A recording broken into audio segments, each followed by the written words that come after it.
Assalamualaikum warahmatullahi wabarakatuh. Salam sejahtera untuk kita semua. Jumpa lagi dalam Dinamis Dialog dan Informasi di hari Kamis persembahan KPU Kabupaten Klaten.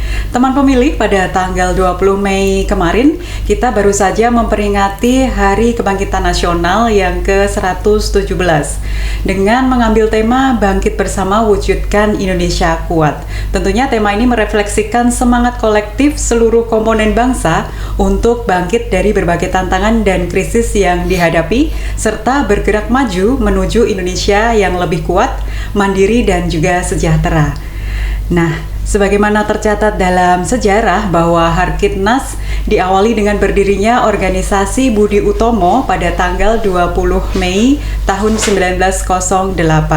Kelahiran Budi Utomo kemudian menjadi tonggak kebangkitan nasionalisme Indonesia dan menjadi awal dari sebuah kesadaran untuk memperjuangkan kemerdekaan dan kesatuan bangsa. Nah, sejalan dengan semangat Hari Kebangkitan Nasional, Dinamis episode kali ini akan berbincang bersama Ketua dan Bendahara Komite Nasional Pemuda Indonesia atau KNPI Kabupaten Klaten, Mas Rifai dan juga Mas Bima. Selamat sore, Mas. Selamat sore. Selamat sore. Sehat ya? Sehat, baik. Nah, sebelum kita memulai berbincang-bincang nih Mas, mungkin pertama-tama Mas Rifai dan juga Mas Bima berkenan menyapa teman pemilih terlebih dahulu. Ya, selamat sore teman-teman pemilih. Selamat sore. Kalau KPU apa? Sahabat pemilih. Teman pemilih. Oh, teman pemilih. Selamat sore teman. Mungkin bisa memperkenalkan diri lebih banyak itu Mas, dari mana seperti itu, sebagai apa? Oh ya, salam kenal terlebih dahulu. Saya Nur Rifai, bisa sering dipanggil Rifai. Saya sebagai Ketua DPD KNPI Kabupaten Klaten, asalnya dari Kecamatan Pedan. Dari Pedan. Ya, terima kasih. Kalau saya Bima Tara Rito, saya selaku Bendahara Umum KNPI Kabupaten Klaten. Baik. Nah, di sini kita sudah bersama Ketua dan juga anggota Bendahara ya KNPI Klaten. Kan KNPI ini tentunya memiliki peran yang penting dalam mengembangkan potensi pemuda ya. Nah, apa saja peran yang menjadi tugas dan juga tanggung jawab dari KNPI sebagai sebuah organisasi kepemudaan? Oh ya, terkait dengan peran dan tanggung jawab, saya sedikit cerita dulu Mbak ya. Boleh, Jadi ya. KNPI itu kan sebagai wadah dari organisasi kepemudaan.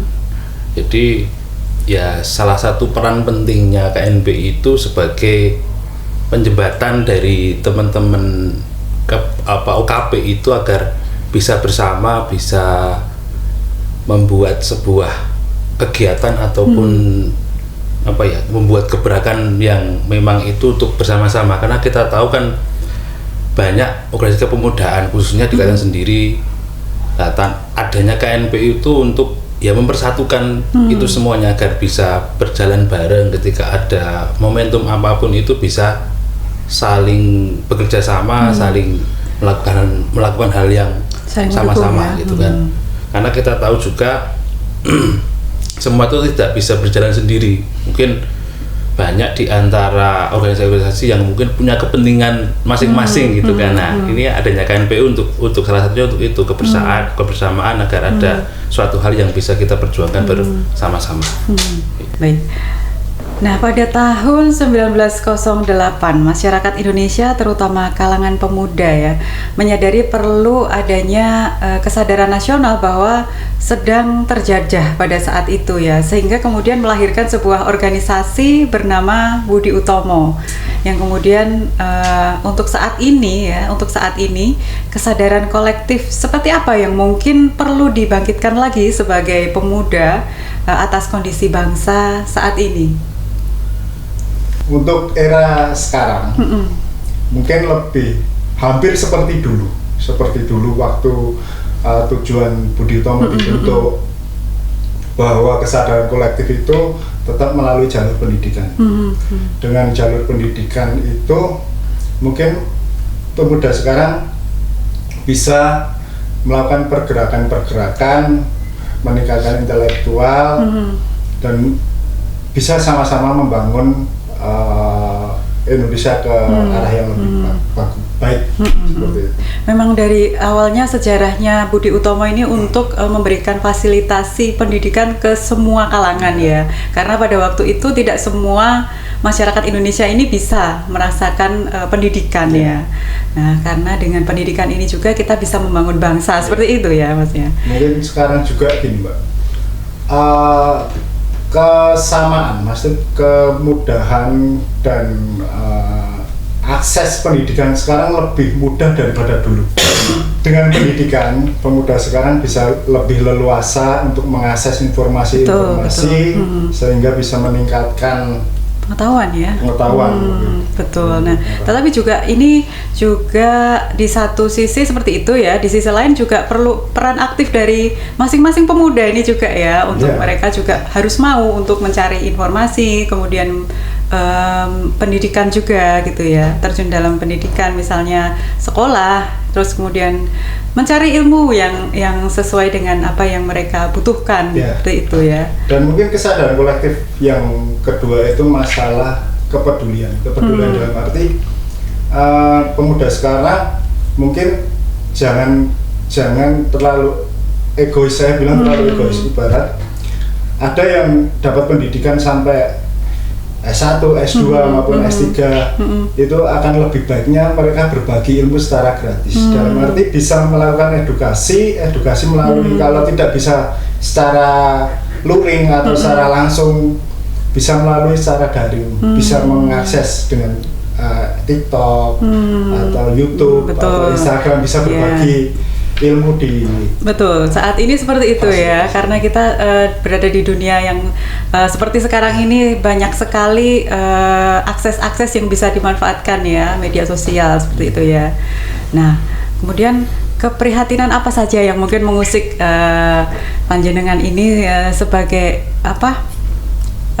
Sebagai pemuda zaman sekarang, kira-kira apa keprihatinan? Ya, kalau terkait dengan keprihatinan, menurut saya itu memudarnya terkait dengan sopan santun sih, Mbak. Jadi banyak sekali yang anak-anak muda saat ini sopan santunnya sangat kurang. Jadi apa istilahnya, orang berilmu pun kalau tidak memiliki sopan santunnya juga percuma ya, gitu kan. Jadi perlu adanya juga apa pendidikan, kesadaran untuk menumbuhkan rasa hormat kepada orang yang lebih tua, orang kepada guru, karena kita tahu sendiri fenomena saat ini kan banyak sekali mungkin siswa-siswa sekolah itu yang berani dengan guru dan sebagainya. Kalau dulu kita mau apa melakukan hal yang mungkin yang salah aja kita takut gitu kan. Kalau sekarang eranya media sosial, justru ketika mau melakukan apa hal-hal yang mungkin tidak baik itu justru malah banyak yang berani gitu kan, karena guru juga takut karena memang kadang-kadang diviralkan gitu di video, justru ketika mau menghukum itu kan malah takut kena pidana dan sebagainya semacam itu. Jadi ya itu tadi kurangnya sopan santun yang memang kita harus tumbuhkan bersama di kalangan anak-anak muda sekarang gitu. Ya, memang di satu sisi perkembangan media sosial saat ini tuh bisa kita mengakses informasi dengan mudah ya, tapi di sisi lain juga ternyata ada kecenderungan banyak hal negatif yang bisa diserap juga. Semua bisa diserap ya, termasuk yang positif dan yang negatifnya. Mungkin efek dari media sosial salah satunya mungkin juga pengaruhnya juga ke sopan santun tadi ya Pak ya, seperti itu ya. Nah, kemudian saat ini terkait dengan demokrasi kita ya Pak ya. Apa betul saat ini ada kecenderungan anak-anak muda ini kurang peduli terhadap kehidupan politik dan juga demokrasi kita saat ini? Kira-kira apa saja faktor yang menyebabkan kecenderungan seperti itu? Kalau menurut saya sih tidak sih Mbak. Jadi masih banyak di kalangan anak muda itu yang mau ikut andil dalam demokrasi saat ini. Contohnya mungkin saya pribadi kan juga dulu ikut jadi PPK gitu kan, terus banyak juga teman-teman anggota di KNP itu ada yang menjadi PPS juga banyak, ada yang mungkin jadi tim ses juga ada gitu kan. Jadi menurut saya ya tidak terlalu acuh sih, tetap ada masih mayoritas ya walaupun itu belum banyak sekali, tapi ada beberapa yang memang itu mau ikut andil dalam demokrasi saat ini. Ya tadi bisa jadi tim ses, bahkan ada teman-teman KNP itu yang memang nyalek ya, walaupun itu cuman bahasanya sebagai pelengkap saja gitu kan. Itu mungkin dari Mas Bima kalau mau. Ya karena sekarang anak muda itu kebanyakan lebih kayak apatis mungkin ya, dengan apa sih pemilu, pilkada, lebih tidak mau cari tahu kalau tentang pemilu itu rasanya kurang menarik seperti itu. Itu berdasarkan kemarin kami sempat ke sekolah-sekolah, kemudian mungkin ke pemilih muda ya, pemilih pemula. Itu seperti itu rata-rata kan, mungkin bisa jadi mungkin pengetahuan kepemiluan juga masih harus ditambah lagi seperti itu mungkin ya.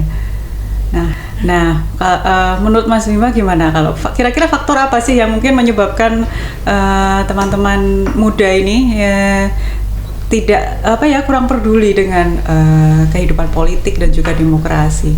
Mungkin hal itu dipengaruhi oleh gini Mbak, dari kita yang orang awam di luar penyelenggara, kita sebagai masyarakat itu melihat politik itu suatu hal yang gimana nih? Kalau dibilang negatif, menurut pandangan kita kayak negatif karena banyak bentuk intrik-intrik seperti itu. Walaupun itu benar atau tidak kita juga nggak tahu, tapi dari media-media yang media mainstream yang beredar itu kita menangkapnya seperti itu. Jadi ada beberapa dari teman-teman itu yang mengatakan ke saya itu, masuk politik itu pilihan terakhir. Pilihan terakhir ketika kita kita cari kerja sulit dan lain-lain, atau sudah usia ke 35 ke atas. Kenapa itu Mas? Kenapa? Karena kita kalau usia 35 ke atas sudah nggak bisa daftar PNS, dan peluang untuk kerja di swasta pun semakin kecil. Dan di situ kita berpikir, oh itu pilihan terakhir itu masuk politik. Kenapa kok masuk politik terakhir? Mereka berarti masih mikir sesuatu yang mengganjal tentang politik. Karena mungkin sekarang untuk masuk politik itu dalam pandangan saya pribadi sama yang digagas teman-teman itu, bahwa politik itu perlu biaya. Betul. Perlu biaya. Jadi mungkin sekarang juga banyak, sekarang juga banyak anggota-anggota dewan yang terpilih itu dari kalangan muda juga banyak. Tapi yang kita lihat di masyarakat, bahwa yang terpilih itu biasanya punya privilege. Kalau nggak modal, privilege modal, kalau enggak ada faktor keturunan. Biasanya bapak ibunya itu biasanya politisi, tapi kalau dari kita secara real bukan siapa-siapa untuk terjun ke politik itu mungkin jalannya lebih susah. Makanya itu sebagai pilihan terakhir. Nah, ibarat mau terjun ke politik pun juga kita harus dalam usia 20 sampai 30 mungkin mengumpulkan modal baru bisa terjun. Itu tidak bisa dipungkiri. Maksudnya walaupun ada yang bilang politik gratis, demokrasi dan nanti mendaftar itu gratis, tapi kan untuk menuju itu kan kita juga perlu biaya yang disiapkan juga ya. Nah itu kan kalau kita mau jadi peserta ya, kan lingkupnya tidak hanya peserta ya, tentunya juga kan ya penyelenggara, kemudian ada pengawas dan sebagainya. Banyak sekali sebenarnya yang bisa kita lakukan untuk proses demokrasi saat ini ya. Nah kemudian kira-kira apa ya upayanya agar para pemuda ini semakin terlibat dalam penguatan nilai-nilai demokrasi? Pendidikan pendidikan politik sih Mbak, menurut saya. Contoh kecil mungkin dari kita kepedulian di teman-teman muda, mungkin halnya PPK, PPS, terus dari hal penyelenggara itu tadi banyak kalangan muda itu justru tidak tahu. Contoh mungkin PPS nih, berdasar PPS itu mayoritas besar itu hanya masuk di lingkupan desa saja. Jadi itu perangkat-perangkat desa, justru yang sudah pernah menjadi PPS berkali-kali ya itu saja. Jadi maka pendidikan politik, terus sosialisasi terkait dengan ketika ada bahasnya apa ya, lowongan atau apa ya? Pendaftaran penyelenggara pemilu itu juga harus masif, bukan hanya lewat apa desa, tapi ya dengan cara apalah yang bisa kita agar teman-teman muda itu tahu. Karena menurut saya juga miris ketika kita nonton melihat pemilu yang kemarin isinya ya teman-teman PS cuma itu saja, nggak pernah ganti. Betul ya. Jadi atau mereka nggak tahu atau seperti apa, saya juga kurang paham gitu kan. Tapi yang jelas masih banyak generasi tua itu yang pengen di situ, tapi pemudanya justru malah sangat kurang. Iya betul. Semacam itu. Di KNPI sendiri ada bidang politik dan hukum ya Mas, atau hukum dan politik? Politik dan hukum. Di bidang itu biasanya kita melakukan diskusi-diskusi. Terus salah satu sebagai upaya kita memfasilitasi teman-teman untuk melakukan diskusi, membuat satu gagasan atau pandangan-pandangan terkait politik, yang isu-isu politik yang sedang terjadi. Yang sedang terjadi, kadang itu dilakukan 2 minggu sekali. Kan masih banyak teman-teman anggota itu yang masih aktif sebagai mahasiswa atau yang setelah paling baru lulus 1 tahun kurang, itu biasanya masih seger-segernya dalam masih semangat ya, masih semangat dalam berpikir atau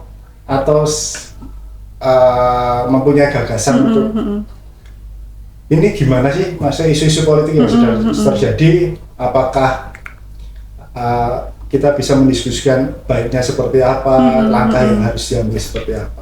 Ya mungkin itu salah satu pendidikan pemilih bisa melalui itu ya, diskusi seperti itu ya. Oh, ternyata ada juga ya yang khusus untuk memberikan pendidikan pemilih seperti itu ya di KNPI ya. Baik, nah selanjutnya nih Mas Rifai dan juga Mas Bima. Tahun 2045 kita akan menyongsong yang namanya Indonesia Emas ya.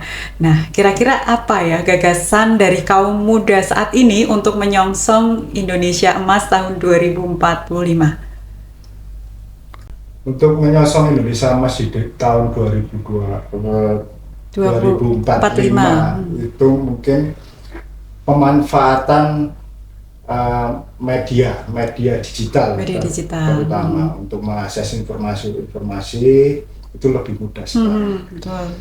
Dan dengan adanya kesetaraan pengaksesan informasi itu, mungkin peluang lebih besarnya untuk mencapai kesetaraan pendidikan itu mungkin lebih bisa ke titik temu yang sama, lebih setara dengan pendidikan yang sama, maksudnya pengetahuan yang sama, pemahaman yang sama, mungkin bisa meningkatkan terkait kesejahteraan juga. Jadi kita ibaratnya melalui media sosial, melalui digital ini semua informasi bisa diakses oleh masyarakat ya. Tinggal kita masyarakat mau atau tidak gitu ya. Sekarang kan tinggal seperti itu ya. Karena memang kalau kesetaraan pendidikan itu kan kita ibaratnya pasti dengan sekolah, dengan kuliah mesti ya seperti itu ya misalnya ya. Nah, sebenarnya kita juga bisa mengakses informasi juga dari secara online seperti itu ya maksudnya ya. Mungkin kan dalam artian Indonesia Emas itu ketika kesejahteraan masyarakat itu sama, mesti sama dalam arti setara, tidak ada ketimpangan antara yang kaya dan yang miskin. Mungkin kan Indonesia Emas bisa terwujudnya ketika ekonomi itu sejahtera dalam arti yang kaya juga kaya, tapi kelas menengah ke atas kan lebih banyak. Mungkin hal itu saya paling realistis itu dengan peningkatan pendidikannya, dengan meningkatkan pendidikan, pengetahuan itu untuk mencapai kesejahteraan ekonomi mungkin lebih mudah. Ya, karena kita di situ juga kita bisa mencari skill tertentu, bisa kita cari lewat online, lewat media seperti itu ya, untuk menambah pengetahuan kita sendiri gitu ya, seperti itu ya. Mungkin ada tambahan Pak? Jadi untuk menyongsong Indonesia Emas tahun 2045, walaupun besok mungkin saya tidak muda lagi gitu kan. Jadi sebagai kaum muda yang akan datang, kita perlu adanya saling menjaga toleransi dan harmonisasi antara ya suku dan bangsa. Kita tahu kan bahasanya Indonesia itu kan banyak sekali agama, banyak sekali suku dan ras dan sebagainya. Tanpa adanya toleransi, tanpa adanya harmonisasi kebersamaan, itu mungkin juga sangat rawan ketika besok Indonesia emas tapi saling bahasanya saling memiliki kepentingan masing-masing. Jadi kan memang harus adanya kebersamaan terhadap bersama-sama antar suku, agama dan toleransi itu tetap jaga, karena kita tahu bahasanya hanya ada di Indonesia ya. Kita tahu berbeda dengan negara-negara yang lainnya, maka toleransi itu memang harus kita jaga sampai kapanpun harus kita jaga. Karena kita banyak suku, banyak suku, banyak sekali perbedaan kebudayaan juga ya Pak ya, seperti itu. Oke, terakhir Pak, yang ingin disampaikan kepada teman pemilih, pesan-pesan untuk teman-teman pemilih. Pesan untuk pemuda yang khususnya di Kabupaten Klaten itu, ayo bangun, ayo bangkit. Mungkin kita selama ini agak terdistrak dengan kemudahan akses informasi yang dulu kita harus baca buku untuk mendapat pengetahuan. Sekarang sekolah HP kita sudah dapat pengetahuan, tapi manfaatkanlah pengetahuan itu dengan lebih baik. Ayo kita saling berbagi ilmu, berbagi tenaga, mungkin tenaga dengan kita mewujudkan lagi gotong royong, dan intinya kurangi pertikaian. Ayo bersatu dan kita menjadi pemuda yang rukun. Wah, keren sekali loh ini, pesannya penting sekali loh ini, karena memang perkembangan teknologi ini ternyata banyak sekali, selain positifnya juga negatifnya ya tadi ya, banyak sekali pertikaian di media sosial seperti itu ya. Nah, mungkin ada tambahan Pak? Ya, kalau saya pribadi untuk teman-teman pemilih atau teman-teman muda di Klaten, kita harus ikut bahasanya kita harus ikut andil, jangan acuh dengan demokrasi yang ada di Indonesia. Banyak kesempatan, banyak peluang untuk kita bisa menjadi bagian dari demokrasi di Indonesia. Mungkin contoh kecil dari penyelenggara, ataupun mungkin bisa juga jadi calon legislatif dan lain sebagainya. Kita tahu bahwasanya Klaten itu kan bupatinya juga pemuda gitu kan. Betul, ya. Siapa tahu nanti pasca ini masih banyak pemuda-pemuda yang yang ikut andil, ikut menjadi bagian dari demokrasi. Dan yang selanjutnya mungkin sebagai pemuda kita harus melek digital. Melek digital dalam artian banyak sekali kita mungkin banyak berita-berita hoax yang memang berkeliaran di media sosial. Kalau perlu kita juga bisa menjadi benteng, atau mungkin ketika ada berita hoax kita bisa merespon dengan baik, karena kita tahu bahwasanya banyak berkeliaran mungkin di grup-grup WA. Betul, kita bisa memberitahu wah itu hoax dan sebagainya, semacam itu. Bukan hanya diam ketika ada hal-hal yang mungkin itu tidak salah, yang mungkin itu salah, kita harus berani mengatakan tidak, semacam itu. Apalagi banyak sekali saat ini kan mungkin di grup-grup RT atau grup pemuda itu kan belum banyak sekali ya. Untuk kebenarannya ya kita harus berani mengatakan kalau itu memang salah, ya kita katakan salah, semacam itu. Ya, bukan malah meneruskan ya. Ya, seperti itu. Kita juga harus selektif ya untuk memilah-milah mana yang berita yang benar, mana yang tidak, mana yang belum jelas, seperti itu ya Pak. Nah, teman pemilih, sejak era tahun 1900-an, bangsa Indonesia telah membuktikan kemampuannya untuk bangkit, bersatu, mengusir penjajah, dan juga meraih kemerdekaan. Semangat kebangkitan nasional ini yang harus diwariskan dari generasi ke generasi, menjadi fondasi dalam membangun demokrasi, menjaga kedaulatan, serta menghadirkan keadilan sosial bagi seluruh rakyat Indonesia. Demikian perbincangan kita bersama rekan-rekan dari KNPI. Semoga bisa memberikan inspirasi dan pengingat bagi generasi muda penerus bangsa untuk selalu mengutamakan persatuan, semangat gotong royong, dan juga nasionalisme dalam menghadapi tantangan zaman sekarang. Jangan lupa untuk mengikuti seluruh akun media sosial KPU Kabupaten Klaten dan mengunjungi laman website kami di https://kap-klaten.kpu.go.id untuk mengetahui berita terbaru dan kabar-kabar terbaru seputar kepemiluan. Terima kasih telah menyaksikan Dinamis. Akhir kata, wassalamualaikum warahmatullahi wabarakatuh.